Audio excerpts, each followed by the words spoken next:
Provisional admission का क्या मतलब होता है, ये आज की इस वीडियो में सीख लेते हैं। प्रोविजनल एडमिशन का मतलब होता है अनंतिम प्रवेश या प्रारंभिक प्रवेश, यानी कि इसका मतलब है कि किसी भी छात्र को जो एक टेम्परेरी एडमिशन दे दिया जाता है किसी इंस्टीट्यूशन में, तो उसको प्रोविजनल एडमिशन कहा जाता है। और इसका मतलब ये होता है कि उसमें कुछ टर्म्स और कंडीशंस होती हैं, यानी कि जैसे स्टूडेंट ने मान लीजिए बीए या बीकॉम जो है वो किया और उसका भी रिज़ल्ट नहीं आया, पर उसने कहीं और एडमिशन के लिए अप्लाई किया और उसे प्रोविजनल एडमिशन दे दिया जाता है कि ठीक है, अगर आपका रिज़ल्ट आया और आपके रिज़ल्ट इतना रहा या इस कंडीशन पे रहा तो आपको हम एडमिशन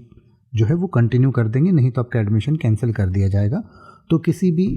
टर्म और कंडीशंस के साथ जब किसी को एडमिशन दिया जाता है जो फाइनल एडमिशन से पहले होता है या फाइनल रिजल्ट आने से पहले दिया जाता है, तो उसको प्रोविजनल एडमिशन कहा जाता है। या फिर कई बार जो एडमिशन है वो आपको एक बार आपने जो डॉक्यूमेंट्स बताए उसके हिसाब से दे दिया और उसके बाद आपके सारे डॉक्यूमेंट्स वगैरह वेरीफाई किए जाते हैं और उसके बाद अगर वो सही होते हैं तो वो आपका कंफर्म्ड एडमिशन हो जाता है, नहीं तो वो प्रोविजनल एडमिशन को कैंसिल किया जा सकता है। तो ऐसे एडमिशन को प्रोविजनल एडमिशन कहा जाता है। तो जैसे कि अगर आप ये कहें कि कॉलेज ने अंतिम परीक्षा के नतीजे आने तक अस्थायी प्रवेश की पेशकश की, यानी कि जो फाइनल रिजल्ट है वो आने से पहले ही अगली कक्षा में एडमिशन की पेशकश की, तो आप कह सकते हैं the college offered provisional admission pending the result of the final examination.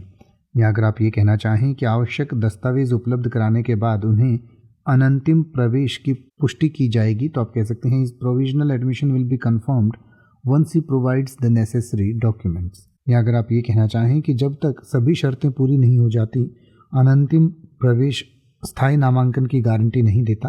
तो आप कह सकते हैं provisional admission does not guarantee permanent enrolment unless all conditions are met. अब आप किसी भी वर्ड का मतलब हिंदी और इंग्लिश में YouTube पर सर्च कर सकते हैं, आपको मेरी वीडियो मिल जाएगी जिसमें आप बिना किसी फालतू बकवास के सीधा उस वर्ड का मतलब समझ पाएंगे। तो ऐसी ही वीडियोस को देखते रहने के लिए चैनल को सब्सक्राइब करें और बेल आइकन को प्रेस करें।